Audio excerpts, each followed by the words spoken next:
بسم اللہ الرحمن الرحیم۔ اللہ کے نام سے جو رحمان اور رحیم ہے۔ اعوذ باللہ من الشیطان الرجیم، بسم اللہ الرحمن الرحیم۔ یعتذرون الیکم اذا رجعتم الیہم قل لا تعتذروا لن نؤمن لکم قد نبأنا اللہ من اخبارکم وسیری اللہ عملکم ورسولہ ثم تردون الی عالم الغیب والشہادۃ فَيُنَبِّئُكُم بِمَا كُنتُمْ تَعْمَلُونَ۔ صدق اللہ العظیم۔ ناظرین، نویں تراویح کے ساتھ آپ کا میزبان ڈاکٹر معراج الہدیٰ صدیقی حاضر ہے، اس دعا کے ساتھ کہ اللہ رب العالمین آپ سب پر اپنی تمام رحمتیں نازل فرمائے۔ نویں تراویح،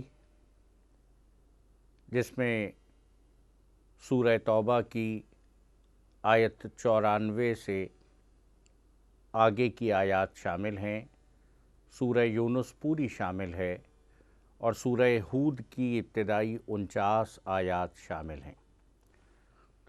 سورہ توبہ جس طرح بیان چل رہا تھا کہ یہ وہ آیات ہیں جو نبی اکرم صلی اللہ علیہ وآلہ وسلم غزوہ تبوک سے واپسی پر آپ پہ یہ آیات نازل ہوئیں۔ غزوہ تبوک پر نہ جانے والے عذرات پیش کرنے لگے اور اللہ تعالیٰ آیت 94 سے 99 تک ارشاد فرما رہا ہے کہ اے نبی، تم ان سے کہہ دینا کہ بہانے نہ بناؤ، ہم تمہاری کسی بات کا اعتبار نہ کریں گے۔ یہ منافقین قسمیں کھانا شروع کریں گے، کہا گیا ان سے صرف نظر کر لینا، یہ گندگی ہیں، ان کا اصل مقام جہنم ہے۔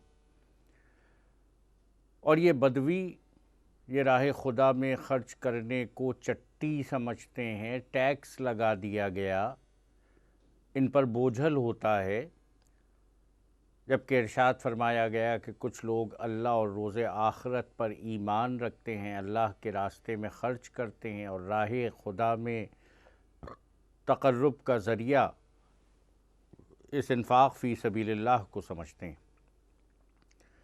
آیت 100 سے 110 کہا گیا کہ ہم منافقین سے واقف ہیں، ان کو دوہری سزا دیں گے۔ کچھ لوگوں نے اپنے قصوروں کا اعتراف کر لیا، جو نہیں جا سکے تھے انہوں نے بہانے بنانے کے بجائے حقیقت کا اعتراف کیا۔ حضرت ابو لبابہ رضی اللہ تعالیٰ عنہ اور ان کے 6 ساتھیوں نے مسجد نبوی کے ستونوں سے اپنے آپ کو باندھ لیا۔ اللہ تعالیٰ نے کہا کہ ان کے اموال میں سے صدقہ لے کر ان کو پاک کر دو، نیکی کی راہ میں آگے بڑھاؤ۔ ذرا ذہن میں رکھیے گا، صدقہ انسان کے گناہوں کی پاکی کا ذریعہ بنتا ہے۔ انہی میں 3 ایسے مخلصین صحابہ اکرام تھے، حضرت حلال بن امیہ رضی اللہ تعالیٰ عنہ، حضرت مدارہ بن ربیع رضی اللہ تعالیٰ عنہ، حضرت کعب بن مالک رضی اللہ تعالیٰ عنہ، جن میں سے ابتدائی 2 بدری صحابہ تھے، یہ بھی آئے قصور کا اعتراف کیا۔ اللہ رب العالمین نے کہا کہ ٹھیک ہے، ابھی انتظار کرو، تمہارے معاملے کا فیصلہ کرتے ہیں۔ اور اس کے بعد اللہ رب العالمین نے نبی اکرم صلی اللہ علیہ وآلہ وسلم کو مسجد ضرار کو مسمار کرنے کا حکم دیا۔ یہ منافقین مسجد ضرار بنا رہے تھے۔ اس وقت مدینہ منورہ اور اس کے قرب و جوار میں 2 مسجدیں تھیں، پہلی مسجد مسجد نبوی، دوسری مسجد مسجد قباء۔ یہ تیسری مسجد اس بہانے کے ساتھ بنا رہے تھے کہ موسم کی سختی میں ذرا دور جانا مشکل ہوتا ہے، لیکن حقیقتاً یہ اس لیے تھی تاکہ وہاں بیٹھ کر سازشیں کریں۔ سازش کا پول اللہ رب العالمین نے کھولا اور نبی اکرم صلی اللہ علیہ وآلہ وسلم سے کہا کہ اس کا افتتاح کرنے کے بجائے اس کو مسمار کر دیا جائے۔ آیت 111 سے 118 بڑی عظیم الشان بات کہی جا رہی ہے۔ آیت 111 میں کہا گیا ان اللہ اشتری من المؤمنین انفسہم واموالہم بان لہم الجنہ، اللہ تعالیٰ نے مومنوں سے ان کے جان اور مال جنت کے بدلے میں خرید لیے ہیں۔ یقاتلون فی سبیل اللہ فیقتلون ویقتلون، یہ اللہ کے راستے میں جہاد کرتے ہیں، اپنی جانیں نچھاور کرتے ہیں اور اللہ کے دشمنوں کو قتل کرتے ہیں۔ وعدن علیہ حقا فی التوراۃ والانجیل والقرآن، اللہ نے کہا کہ ان سے کیا گیا وعدہ سچ ہے، یہ توریت میں بھی تھا، یہ انجیل میں بھی تھا، یہ قرآن مجید میں بھی ہے۔ وَمَنْ أَوْفَى بِعَهْدِهِ مِنَ اللَّهِ فَاسْتَبْشِرُوا بِبَيْعِكُمُ الَّذِي بَايَعْتُمْ بِهِ، اور جس نے اپنا وعدہ پورا کیا وہ اللہ کی جانب سے یہ پیغام سن لے کہ خوشیاں مناؤ اس تجارت پر جو اللہ رب العالمین سے تم نے کر لی۔ وَذَلِكَ هُوَ الْفَوْزُ الْعَظِيمُ، اور یہی لوگ کامیاب ہونے والے ہیں۔ اور اس کے بعد مومنین کی صفات اللہ رب العالمین یہاں پر گنوا رہا ہے۔ یہ مومنین توبہ و استغفار کرنے والے، اپنے رب کے آگے سر جھکانے والے، بندگی کرنے والے، اللہ کی تعریف حمد کرنے والے، زمین میں اس کے دین کی جد و جہد کے لیے چلنے پھرنے والے، رکوع و سجود کرنے والے، نیکی کا حکم دینے والے، برائی سے روکنے والے، اللہ کی حدود کی حفاظت کرنے والے۔ اور یہیں پر کہا گیا کہ کسی نبی کو زیبا نہیں ہے کہ مشرکین کے لیے دعائے مغفرت کرے۔ ایک حوالہ کہ سیدنا ابراہیم علیہ السلام نے آزر اپنے والد کے لیے دعا کی تھی، لیکن اس کی وجہ یہ تھی کہ انہوں نے والد سے وعدہ کیا تھا، اور جب اللہ تعالیٰ نے متوجہ کیا تو سیدنا ابراہیم علیہ السلام نے اس پر فوراً توبہ کی، اللہ رب العالمین سے معافی مانگی۔ کہا گیا اللہ ہی کے قبضے میں ہے زمین و آسمان کی ملکیت، زندگی اور موت، کوئی اللہ سے نہیں بچ سکتا اگر اللہ رب العالمین اسے پکڑنے کا فیصلہ کرے۔ اور وہ جو صحابہ اکرام جن کا معاملہ روکا گیا تھا، حضرت کعب بن مالک رضی اللہ تعالی عنہ کہتے ہیں کہ ہماری یہ کیفیت تھی کہ لوگوں نے ہم سے ملنا جلنا چھوڑ دیا تھا۔ ہم مسجد نبوی میں آتے، نماز کی نیت باندھتے تو محسوس ہوتا کہ اللہ کے رسول صلی اللہ علیہ وآلہ وسلم ہمیں دیکھ رہے ہیں، اور جب ہم سلام پھیرتے تو اللہ کے رسول صلی اللہ علیہ وآلہ وسلم کسی اور طرف دیکھنے لگتے۔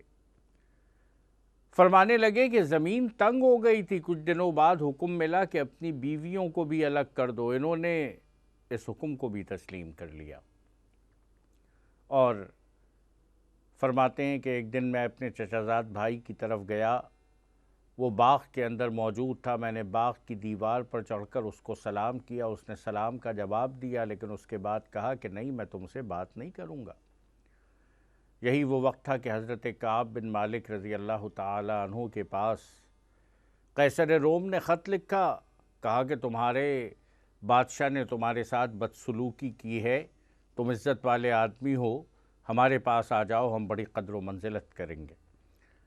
کعب بن مالک رضی اللہ تعالی عنہ نے روتے ہوئے وہ خط انگیٹھی میں ڈال دیا، جلا دیا۔ اور یہی کیفیت تھی کہ 50واں دن آیا اور اللہ رب العالمین نے ان صحابہ اکرام رضوان اللہ علیہم اجمعین کی توبہ قبول کی۔ اسی وجہ سے اس سورت کا نام سورہ توبہ ہے۔ حضرت کعب بن مالک رضی اللہ تعالی عنہ، ان تک کسی نے باہر سے آواز لگائی، اے کعب تمہاری توبہ قبول ہو گئی۔ حضرت کعب بن مالک رضی اللہ تعالی عنہ اپنے گھر سے نکل پڑے، نبی اکرم صلی اللہ علیہ وآلہ وسلم کے پاس پہنچے، اور توبہ کی قبولیت کی یہ خوشی تھی کہ کہنے لگے کہ میں اپنا سارا سامان اللہ کے راستے میں دیتا ہوں۔ اللہ کے رسول صلی اللہ علیہ وآلہ وسلم نے ان کو سمجھایا، اور ان سے کہا کہ بس 1/3 مال اللہ کے راستے میں دینے کے لیے کافی۔ یہ صحابہ اکرام رضوان اللہ علیہم اجمعین کا جذبہ تھا۔ 119 سے 129 سورہ توبہ میں اللہ تعالیٰ نے ارشاد فرمایا، اللہ سے ڈرو، سچے لوگوں کا ساتھ دو۔ قومیں تباہ اس وقت ہوتی ہیں جب جھوٹ پروان چڑھتا ہے، جھوٹوں کا ساتھ دیا جاتا ہے۔ رسولوں کو چھوڑ کر گھر بیٹھنا ٹھیک نہیں تھا۔ اللہ کے راستے میں جو خرچ کرتے ہیں اور جہاد کرتے ہیں، یہ اللہ رب العالمین کے یہاں لکھا جاتا ہے، اس کا صلہ بھی دیا جاتا ہے۔ منافقین عمل کو مشکل سمجھتے ہیں۔ اب یہ اگر تم سے منہ پھیریں تو کہو کہ میرے لیے اللہ کافی ہے، میں نے اسی پر بھروسہ کیا، وہ عرش عظیم کا مالک ہے۔ اور یہاں پر سورہ یونس کا آغاز ہو رہا ہے۔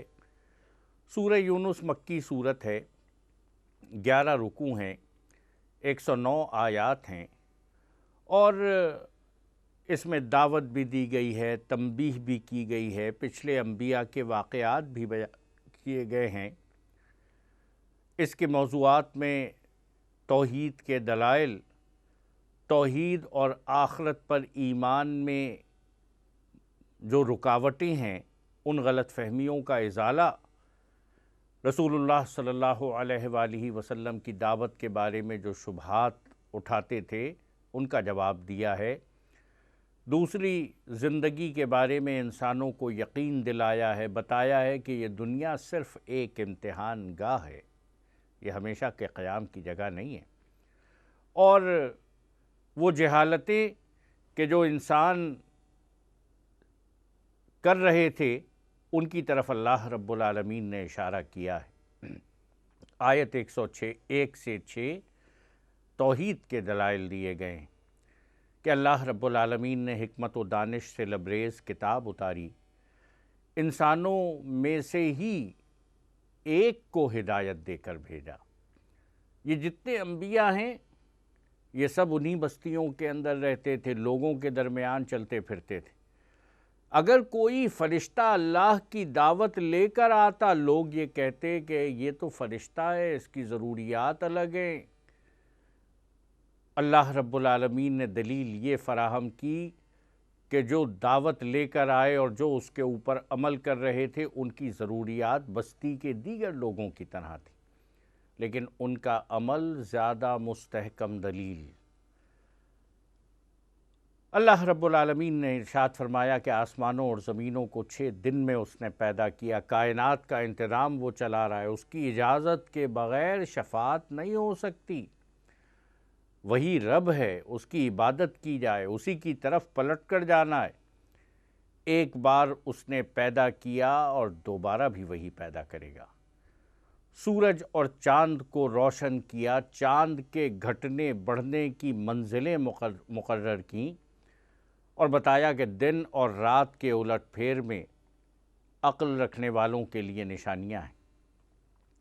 آیت 7 سے 10 آخرت کی دلیل دی گئی۔ جو دنیا کی زندگی پر مطمئن ہیں اور آخرت کی توقع نہیں کرتے، وہ اللہ رب العالمین کی نشانیوں سے غافل ہیں، ان کا ٹھکانہ جہنم ہے۔ اور جو ایمان لا کر عمل صالح کرتے ہیں وہ بالآخر جنت میں اپنے رب کے پاس جائیں گے۔ آیت 11 سے 18 یہ حقیقت بیان کی گئی کہ جب انسان پر سخت وقت آتا ہے تو وہ اللہ کو پکارتا ہے۔ مکہ معظمہ میں قحط پڑا، ابو سفیان نبی اکرم صلی اللہ علیہ وآلہ وسلم کے پاس آیا، کہا کہ آپ اللہ تعالیٰ سے دعا کیجئے۔ نبی اکرم صلی اللہ علیہ وآلہ وسلم نے دعا کی، قحط ختم ہو گیا، خوشحالی اور فراوانی آ گئی۔ لیکن جب خوشحالی اور فراوانی آئی، ابو سفیان اور اہل مکہ بھول گئے کہ یہ محمد صلی اللہ علیہ وآلہ وسلم کی دعا سے آئی ہے، اللہ کی رحمت سے آئی۔ اللہ تعالیٰ کہہ رہا ہے کہ جب مصیبت ٹال دی جاتی ہے تو انسان منہ پھیر لیتا ہے، اور اسی ظلم کی باعث اللہ تعالیٰ نے قوموں کے عروج کو زوال میں تبدیل کیا ہے۔ بتایا گیا کہ دنیا امتحان گاہ ہے، وہ کفار مکہ یہ مطالبہ کرتے تھے کہ ایک نیا قرآن لے آؤ یا اس میں ترمیم کر لو۔ کہا گیا کہ اے نبی کہہ دو کہ مجھے اس قرآن مجید میں ترمیم کا اختیار نہیں ہے، اور بتایا گیا کہ جس نبی کو تم اپنے درمیان دیکھ رہے ہو، جسے صادق اور امین کہتے ہو، اس سے یہ توقع کرتے ہو کہ وہ اللہ تعالیٰ پر جھوٹ باندھے گا۔ اور جب ان سے پوچھا جاتا ہے کہ کس کی بندگی کرتے ہو، کہتے ہیں کہ یہ اللہ تعالیٰ کے یہاں ہمارے سفارشی ہیں۔ اللہ رب العالمین کے یہاں ان سفارشیوں کی کیا حیثیت ہے؟ آیت 19 سے 30 بیان کیا گیا کہ پہلے تمام افراد ایک امت تھے، بعد میں مذاہب، عقیدے، مسالک بنے۔ یہ نبی اکرم صلی اللہ علیہ وآلہ وسلم سے نشانی طلب کرتے ہیں، جبکہ غیب کا علم تو اللہ کے پاس ہے، اور اللہ کفار کی تمام چال بازیوں سے آگاہ ہے۔ یہ کشتیوں کا سفر کرتے اور باد مخالف زور سے چلتی ہے، بھنور میں گھر جاتے ہیں تو وہاں پر صرف اللہ کو پکارتے۔ حضرت اکرمہ بن ابی جہل، ان کا واقعہ سب کے سامنے ہے کہ نبی اکرم صلی اللہ علیہ وآلہ وسلم نے مکہ معظمہ فتح کیا، فتح مکہ ہوئی، وہ مکے سے نکل بھاگے اور جدہ کے قریب جا کر سمندر کے سفر کو اختیار کیا۔ ابھی تھوڑا سا آگے پہنچے تھے کہ کشتی بھنور میں گری اور ملاح نے کہا کہ تم سب اللہ کو پکارو۔ اکرمہ بن ابی جہل کے دل میں خیال آیا کہ جس چیز سے بھاگ رہا تھا وہی رب ہے کہ جو میری مدد کر رہا ہے، بھاگنے کی کیا ضرورت۔ کشتی واپس ہوئی، وہیں ساحل پر اترے، ان کی اہلیہ ام حکیم ان کے پاس پہنچیں، کہنے لگیں کہ کہاں بھاگ کر جاتے ہو؟ نبی اکرم صلی اللہ علیہ وآلہ وسلم نے سارے مکے والوں کو معاف کر دیا۔ انہوں نے کہا کہ اچھا جاؤ، جا کر تم بھی میری معافی کی درخواست کرو۔ ام حکیم نبی اکرم صلی اللہ علیہ وآلہ وسلم کے پاس پہنچیں، کہنے لگیں کہ یا رسول اللہ صلی اللہ علیہ وآلہ وسلم، آپ مجھے نہیں پہچانتے ہوں گے، میں ابو جہل کی بہو ہوں، اکرمہ کی بیوی ہوں۔ یا رسول اللہ صلی اللہ علیہ وآلہ وسلم، اکرمہ اس ڈر سے بھاگ گیا ہے آپ قتل کر دیں گے، وہ آپ سے معافی مانگنا چاہتا ہے، معافی کی شناخت بھی چاہتا ہے، نشانی بھی چاہتا ہے۔ اللہ کے رسول صلی اللہ علیہ وآلہ وسلم شفقت کرنے والے، کرم فرمانے والے، مسکرا کر کہا کہ میں نے اکرمہ کو بھی معاف کیا، اور ام حکیم کو اپنا کرتا اتار کر دیا، کہا جاؤ جا کر اکرمہ کو دکھاؤ کہ محمد صلی اللہ علیہ وآلہ وسلم نے معاف کر دیا۔ ام حکیم اکرمہ کے پاس پہنچیں اور کہا کہ تیرے باپ نے کس شفیق اور بھلے آدمی کے ساتھ دشمنی کی تھی، محمد صلی اللہ علیہ وآلہ وسلم نے معاف کر دیا، معافی کی نشانی بھی دے دی۔ اور ایک دن فتح مکہ کے بعد نہ گزرا تھا کہ ابو جہل کا بیٹا اکرمہ بن ابی جہل اپنے گلے میں غلامی مصطفیٰ صلی اللہ علیہ وآلہ وسلم کا طوق ڈال چکا تھا۔ اللہ رب العالمین ارشاد فرما رہا ہے کہ اللہ دار السلام کی طرف دعوت دے رہا ہے، بھلائی کا طریقہ اور بھلائی اور مزید فضل کی جانب بندوں کو لے جاتا ہے، ہمیشگی کی جنت ملتی ہے۔ برائی ذلت و رسوائی کا پیش خیمہ بنتی ہے، ہمیشہ کے لیے انسانوں کو دوزخ کا عذاب ملتا ہے، اور آخرت کے دن مشرکین کے بنائے ہوئے شریک ان سے لا تعلقی برتیں گے، کہیں گے ہمیں تو پتہ ہی نہیں کہ کون ہمیں پکارتا تھا۔ آیت 31 سے 36 تذکیر سوالات کے ذریعے ہو رہی ہے، یاد دہانی سوالات کے ذریعے کہا جا رہا ہے ان سے پوچھو کون رزق دیتا ہے، سماعت اور بینائی کی قوتیں کس کے اختیار میں ہیں، کون جانداروں میں سے بے جان کو اور بے جان میں سے جاندار کو نکالتا ہے، کون اس نظم عالم کی تدبیر کر رہا ہے۔ یہ جواب دیں گے اللہ رب العالمین۔ ان سے پوچھو کہ پھر نبی اکرم صلی اللہ علیہ وآلہ وسلم کے خلاف چلنے سے پرہیز کیوں نہیں کرتے؟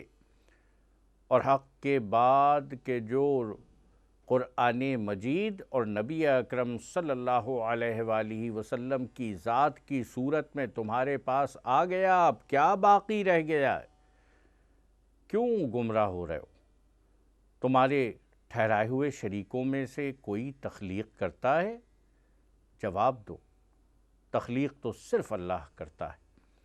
تمہارے شریکوں میں سے کوئی راہ راست کی طرف ہدایت دیتا ہے؟ کہو کہ راہ راست کی طرف ہدایت دینے کے لیے انبیاء صرف اللہ رب العالمین بھیجتا ہے، لیکن اکثر لوگ حقیقت کو چھوڑ کر صرف گمان کی پیروی کرتے ہیں۔ آیت 37 سے 44 قرآن مجید کے بلند ترین مقام کو واضح کیا جا رہا ہے۔ یہ اللہ کی کتاب ہے، اور یہاں کہا گیا کہ کفار ایک صورت اس قرآن مجید جیسی بنا لائیں۔ یہ الکتاب پہلے آئے ہوئے صحیفوں کی تصدیق کرتی ہے، جو اس کو جھٹلائیں چاہے اپنے قول کے ذریعے یا اپنے عمل کے ذریعے، ان کا انجام برا ہونے والا ہے۔ اللہ لوگوں پر ظلم نہیں کرتا، لیکن لوگ خود اپنے اوپر ظلم کرتے ہیں۔ آخرت میں احساس دنیا میں ایک گھڑی ٹھہرے یا اس سے بھی کم، یہ تمام لوگ سمجھیں گے۔ اور یہاں آیت 44 سے 56 میں بتایا جا رہا ہے کہ دنیا کی زندگی عارضی، جانا اللہ رب العالمین کی طرف ہے۔ ہر امت کے لیے اللہ رب العالمین نے رسول بھیجا، اور رسول کی آمد کے بعد فیصلہ انصاف کے ساتھ چکا دیا جاتا ہے۔ اور کفار مکہ پوچھتے تھے کہ عذاب کی دھمکی کب پوری ہوگی؟ کہا گیا کہ جواب دے دو، سب اللہ کی مرضی پر موقوف، فیصلہ اس کے ہاتھ میں ہے۔ ظالموں کو کہا جائے گا ہمیشگی کے عذاب کا مزہ چکھو، اور یہ ظالم زمین بھر کی دولت فدیے میں دے کر بچنا چاہیں گے، نہیں بچ سکیں گے، پچھتاوا ہوگا۔ لیکن اللہ رب العالمین اپنا فیصلہ انصاف کے ساتھ کرے گا۔ وہی زندگی دیتا ہے، وہی موت دیتا ہے، اسی کی طرف پلٹنا ہے، اس کی طرف پلٹنے کی تیاری کرو، آخرت کی تیاری کرو۔ آیت 57 سے 60 یہاں بڑی عظیم الشان بات بیان کی جا رہی ہے۔ یا ایھا الناس قد جاءتکم موعظۃ من ربکم وشفاء لما فی الصدور وہدی ورحمۃ للمؤمنین قل بفضل اللہ وبرحمتہ فبذلک فلیفرحوا ھو خیر مما یجمعون۔ ارشاد فرمایا گیا، اے انسانوں، تمہارے پاس تمہارے رب کی طرف سے نصیحت آ گئی جو شفا ہے اور دلوں کے امراض کا علاج ہے، یہ مومنین کے لیے رحمت ہے۔ اور کہہ دیجئے کہ اللہ کے فضل اور اس کی رحمت سے تم اس کے اوپر خوشیاں مناؤ، یہ ہر اس شے سے بہتر ہے جس کو لوگ جمع کیا کرتے ہیں۔ یہ قرآن مجید ہر اس چیز سے بلند ہے، بالا تر ہے جسے انسان جمع کرتے ہیں۔ بتایا جا رہا ہے کہ قرآن نصیحت ہے، دلوں کے امراض کی شفا ہے، رحمت اور رہنمائی ہے مومنین کے لیے۔ قرآن ملنے پر خوشی مناؤ اور اس کا علم حاصل کرو، اسے پڑھو، اسے یاد کرو، اسے سمجھو، اس کے مطابق عمل کرو، اور دنیا میں اس کے نظام کو غالب کرنے کی جد و جہد میں حصہ لو۔ تم نے خود سے کیسے حلال اور حرام کیا؟ کیا اللہ رب العالمین نے اس کی اجازت دی تھی؟ حلال کرنا اور حرام کرنا اللہ رب العالمین کا حق ہے۔ یہ اللہ پر جھوٹ باندھتے ہیں، اور اکثر انسان ناشکرے ہیں۔ یاد رکھنا، اللہ کی نظر سے کچھ پوشیدہ نہیں۔ ہر عمل کا ریکارڈ اس کے پاس ہوتا ہے، چاہے چھوٹا عمل ہو، سب کے سامنے کیا ہو، یا بڑا عمل ہو اور سب سے چھپ کر کیا ہو۔ اور یہاں اللہ رب العالمین یہ بتا رہا ہے کہ کون ہیں وہ لوگ جن کے لیے خوف اور رنج کا موقع نہیں؟ وہ جو اللہ کے دوست ہیں، جو ایمان لائے، جنہوں نے تقوی کی روش اختیار کی، قرآن و سنت کے راستے کو پکڑا۔ اللہ رب العالمین اپنے نبی کی دلجوئی کر رہا ہے، ان کی باتیں تمہیں رنجیدہ نہ کریں۔ زمین و آسمان میں جو مخلوق ہے یہ سب اللہ کی مملوک ہے۔ مشرک وہم و گمان کے پیروکار ہیں، محض قیاس آرائیوں کے پیچھے چل رہے ہیں۔ وہ اللہ ہی ہے جس نے رات آرام کے لیے بنائی اور دن کو روشن کر دیا تاکہ لوگ اپنے رزق کی جد و جہد کریں۔ یہ اللہ پر اختراع باندھتے ہیں کہ اللہ رب العالمین نے بیٹا بنا لیا، اس کی کیا دلیل ہے؟ وہ بے نیاز ہے، وحدہ لا شریک ہے۔ یہ دنیا کی چند روزہ زندگی کے مزے کر لیں، پھر ان کو لوٹنا ہماری طرف ہے۔ آیت 71 سے 74 حضرت نوح علیہ السلام کا قصہ بیان کیا جا رہا ہے۔ نوح علیہ السلام نے اپنی قوم کو دعوت دی اور قوم نے انکار کر دیا۔ حضرت نوح علیہ السلام نے کہا کہ تمہارے لیے میری دعوت ناقابل برداشت ہو گئی ہے تو میرا اللہ پہ بھروسہ ہے، جو جی میں آئے میرے ساتھ کرو، میرا اجر میرے رب کے ذمے۔ قوم نے سیدنا نوح علیہ السلام کو جھٹلا دیا۔ سیدنا نوح علیہ السلام نے اللہ کے حکم سے کشتی بنائی، سیلاب آیا اور کشتی میں مومنین بچ گئے۔ زمین پر یہی تھے کہ جن کے ذریعے بعد میں زندگی جاری ہوئی۔ اللہ تعالیٰ نے ارشاد فرمایا جنہوں نے ہماری آیتوں کو جھٹلایا وہ غرق ہو گئے۔ آیت 75 سے 96 موسیٰ علیہ السلام کا قصہ بیان کیا جا رہا ہے۔ موسیٰ اور ہارون کو فرعون کے سرداروں کے پاس بھیجا گیا۔ فرعون اور اس کے سرداروں نے ان کو جھٹلایا اور سیدنا موسیٰ علیہ السلام سے جب نشانیاں مانگی، انہوں نے عصا پھینکا، اژدہا بنا، ہاتھ جیب سے نکالا، وہ چمک رہا تھا۔ انہوں نے الزام لگایا کہ یہ جادوگر ہے۔ موسیٰ علیہ السلام نے کہا کہ حق جادو نہیں ہے اور جادوگر کبھی فلاح نہیں پاتا، میں تو اللہ کا رسول ہوں۔ لیکن فرعون نے یہ چیلنج دیا کہ میں اپنے جادوگروں کو مقابلے کے لیے بلاؤں گا، تم بھی مقابلے کے لیے آ جاؤ۔ مقابلے کا دن طے ہوا۔ اللہ تعالیٰ ارشاد فرما رہا ہے کہ جادوگری کے مقابلے میں اللہ تعالیٰ نے حق کو حق کر دکھایا۔ فرعون کی قوم سے صرف چند نوجوان مسلمان ہوئے، اس لیے کہ باقی مفاد پرست، ان کا سارا اعتماد فرعون پر تھا۔ اپنی قوم کو اللہ پر اعتماد رکھنے کی نصیحت سیدنا موسیٰ علیہ السلام نے کی اور اللہ تعالیٰ نے حکم دیا کہ اپنے مکانوں کو قبلہ ٹھہرا کر نماز قائم کرو اور اہل ایمان کو بشارت دے دو۔ آیت 75 سے 96 موسیٰ علیہ السلام کا یہ قصہ چل رہا ہے کہ حضرت موسیٰ علیہ السلام نے فرعون کے لیے بد دعا کی اور اللہ تعالیٰ نے اس بد دعا کو قبول کر لیا۔ اللہ تعالیٰ نے حکم دیا موسیٰ اپنی قوم کو لے کر نکلو۔ سمندر کے کنارے پہنچے، سمندر پہ عصا مارا، خشک راستہ بنا، بنی اسرائیل اس میں سے گزر گئی۔ پیچھے فرعون آیا اور وہ بھی سمندر میں اتر گیا۔ جب اس کا پورا لشکر سمندر میں اتر گیا، اللہ تعالیٰ نے سمندر کو برابر کر دیا اور فرعون اپنے لشکر کے ساتھ ڈوب گیا۔ ڈوبتے ہوئے فرعون نے کہا کہ میں ایمان لایا موسیٰ اور ہارون کے رب پر، لیکن اس وقت ایمان لانا بے سود تھا۔ اللہ رب العالمین نے ارشاد فرمایا کہ ہم نے اس کی لاش کو نشان عبرت بنا دیا۔ آج بھی رامسیس ثانی کی یہ لاش احرام مصر میں موجود ہے، اور کچھ عرصے پہلے جب اس لاش کا ایکس رے کیا گیا، اس کے پھیپھڑے میں پانی موجود، بتایا گیا کہ یہ ڈوب کر مرا تھا۔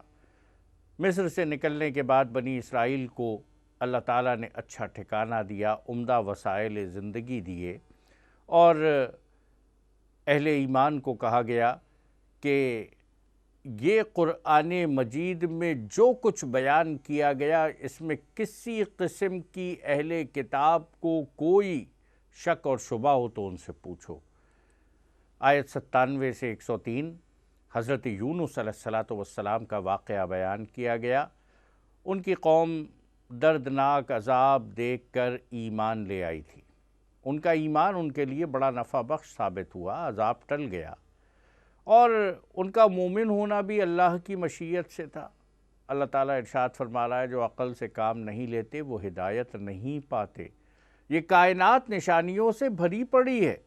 جب بہت سالوں کی محنت سے بھی سیدنا یونس علیہ السلام پر کوئی ایمان نہیں لایا تو یونس علیہ السلام بد دل ہو گئے۔ انہوں نے اپنی قوم کے لیے بد دعا کی اور اللہ تعالیٰ کا اشارہ ملنے سے پہلے بستی چھوڑ کر چلے گئے۔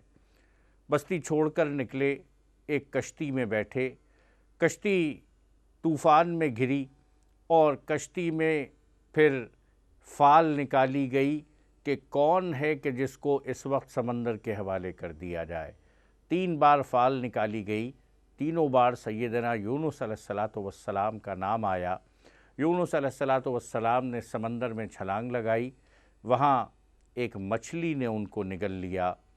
سیدنا یونس علیہ السلام مچھلی کے پیٹ میں اپنے رب کو پکارنے لگے، اور سیدنا یونس علیہ السلام انہوں نے کہا لا الہ الا انت سبحانک انی کنت من الظالمین، تیرے علاوہ کوئی الہ نہیں اور تو ہی پاک ہے، بے شک میں ظالموں میں سے ہوں۔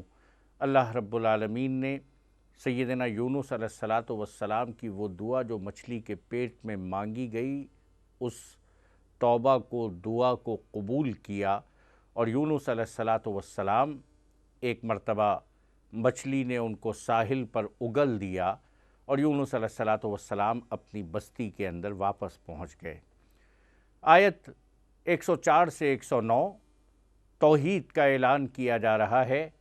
اللہ کے بارے میں جو شک کرے اس سے بے پرواہ ہو کر رب کی بندگی کی جائے، دین کو قائم کیا جائے، اور کہا گیا کہ مشرکوں میں سے نہ ہو جانا، نہ اللہ کو چھوڑ کر کسی اور کو پکارو۔ اگر اللہ مصیبت میں ڈالے تو وہی مصیبت سے نکال سکتا ہے۔ حق آ گیا ہے، جو پیروی کرے گا وہی مستفید ہوگا، جو انکار کرے گا وہ تباہ ہو جائے گا۔ اور نبی اکرم صلی اللہ علیہ وآلہ وسلم کو حکم دیا گیا کہ اے نبی صلی اللہ علیہ وآلہ وسلم میری پیروی کرو، اور جو کفار تمہارے ساتھ لان تان کیا کرتے ہیں اس پر صبر کرو۔ اس کے بعد سورہ ہود کا آغاز ہو رہا ہے۔ سورہ ہود مکی صورت ہے، 123 آیات ہیں، 10 رکوع ہیں، اور اس میں بھی پیغمبر کی بات ماننے، شرک سے باز آ جانے، آخرت کی جواب دہی کا احساس دلوں میں پیدا کرنے، اور اس کے ساتھ تباہ شدہ قوموں کی مثالیں دے کر کہا گیا کہ اگر ان جیسے اعمال اختیار کرو گے تو اللہ کا عذاب تم پر نازل ہوگا۔ تنبیہ کی گئی کہ اگر عذاب آنے میں دیر ہے، جو مہلت ہے اس میں باز آ جاؤ۔ نبی اکرم صلی اللہ علیہ وآلہ وسلم ارشاد فرماتے ہیں کہ مجھے سورہ ہود اور اس جیسی صورتوں نے بوڑھا کر دیا۔ آیت 1 سے 11 اللہ رب العالمین کے انعامات اور انسان کا طرز عمل دکھایا جا رہا ہے۔ اللہ تعالیٰ نے قرآن مجید نازل فرمایا جس کی آیات پختہ ہیں، ایک خبردار کرنے والا، بشارت دینے والا محمد مصطفیٰ صلی اللہ علیہ وآلہ وسلم بھیجا۔ اگر نبی صلی اللہ علیہ وآلہ وسلم کی طرف پلٹ آؤ تو اللہ رب العالمین اچھا سامان زندگی بھی دے گا۔ جب رسول اللہ صلی اللہ علیہ وآلہ وسلم دعوت دیتے تو کفار مکہ میں سے کچھ لوگ کپڑوں کی اوٹ میں اپنے چہرے کو چھپا لیتے تاکہ آمنا سامنا نہ ہو جائے، تاکہ کانوں تک آواز نہ پڑے۔ اللہ تعالیٰ بتا رہا ہے کہ اللہ رب العالمین دلوں کا حال بھی جانتا ہے، اور وہی ہے کہ جو ہر جاندار کو رزق دیتا ہے، پتھر میں چھپے ہوئے کیڑے کو بھی رزق دیتا ہے۔ اس نے زمین و آسمان کو 6 دن میں پیدا کیا، اور اس کے بعد انسان کو آزمائش میں ڈالا کہ کیا عمل کر کے لاتا ہے۔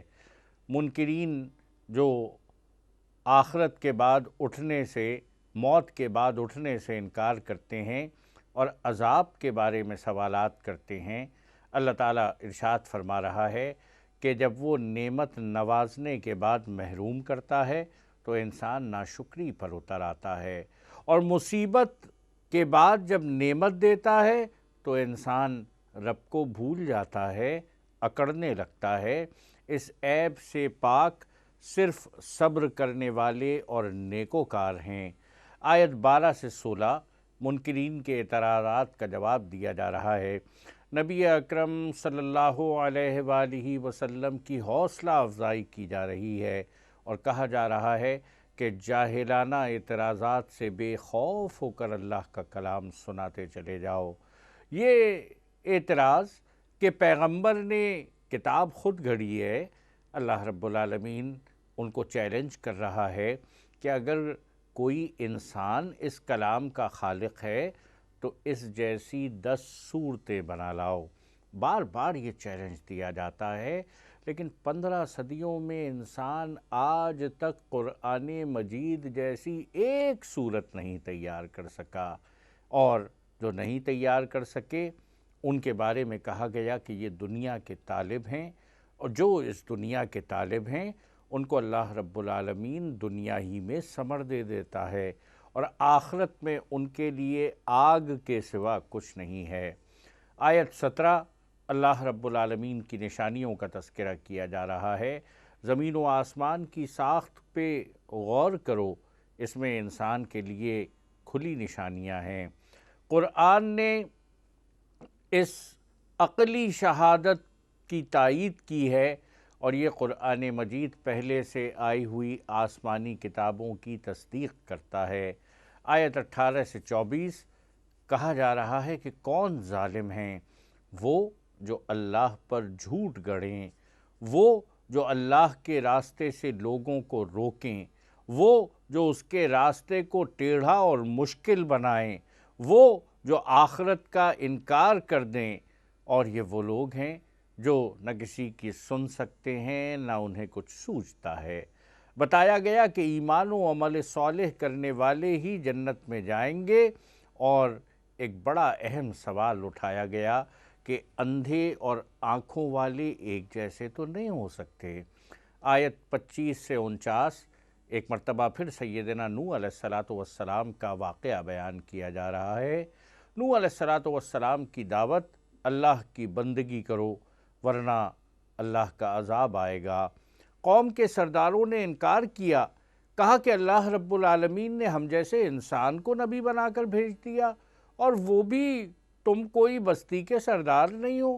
نوح علیہ السلام نے جواب دیا، غور و فکر کرو، میں پہلے سے اللہ کی طرف سے کھلی شہادت پہ تھا، پھر مجھے رسالت بھی عطا فرمائی گئی، میں تم سے کسی اجر کا طالب نہیں ہوں، میرا اجر اللہ رب العالمین کے پاس ہے۔ قوم نے کہا کہ اچھا ایسا ہے تو لے آؤ وہ عذاب جس کا تم وعدہ کر رہے ہو۔ اللہ تعالیٰ نے حکم دیا کہ جو ایک کشتی بناؤ، اور نوح علیہ السلام کشتی بنا رہے تھے، ہر طرف خشک پڑا تھا، قوم کے سردار مذاق اڑا رہے تھے، اور اللہ تعالیٰ ساتھ میں کہہ رہا تھا کہ جتنے ایمان لانے والے ہیں ان کو کشتی میں سوار کروا لو، ہر قسم کے جانور کا ایک جوڑا کشتی میں رکھ لو، اور دیکھو ظالموں کے حق میں سفارش نہ کرنا۔ قوم مذاق کرتی رہی، لیکن یکایک تندور ابل پڑا، سیلاب آ گیا، ہر طرف پانی ہی پانی تھا۔ نوح علیہ السلام کو ان کا بیٹا نظر آیا، کشتی پر آنے کی دعوت دی۔ اس بیٹے نے کہا کہ نہیں، یہ جو سامنے پہاڑ نظر آتا ہے میں اس پر چڑھ جاؤں گا، یہ مجھے بچا لے گا۔ نوح علیہ السلام نے کہا کہ آج اللہ کے سوا بچانے والا کوئی نہیں، اور چند لمحوں کے اندر پانی کی لہریں نوح علیہ السلام کے بیٹے کو بہا کر لے گئیں۔ اللہ رب العالمین نے اس کے بعد حکم دیا، آسمان رک جا، بارش رک جا، زمین اپنے پانی کو پی جا، اور حضرت نوح علیہ السلام کی کشتی کوہ جودی پر جا کر ٹھہر گئی۔ نوح علیہ السلام نے اللہ سے اپنے بیٹے کی بابت دعا کی۔ اللہ تعالیٰ نے اس کے بارے میں درخواست کرنے کو منع کیا اور بتایا کہ باپ کی پیغمبری بھی بد عمل بیٹے کو نہ بچا سکے گی۔ نوح علیہ السلام نے فوراً اللہ رب العالمین سے معافی مانگی۔ نوح علیہ السلام کو کشتی سے اتر جانے کا حکم ہوا۔ اللہ رب العالمین کی طرف سے سلامتی اور برکتیں ان پر نازل ہوئیں، اور اس واقعے کے ذریعے اللہ رب العالمین نے نبی اکرم صلی اللہ علیہ وآلہ وسلم کو صبر کا حکم دیا، نیک انجام کی بشارت دی۔ آج کی تراویح مکمل ہو رہی ہے۔ اللہ رب العالمین ہم سب کو قرآن مجید پڑھنے، سمجھنے، عمل کرنے کی توفیق عطا فرمائے۔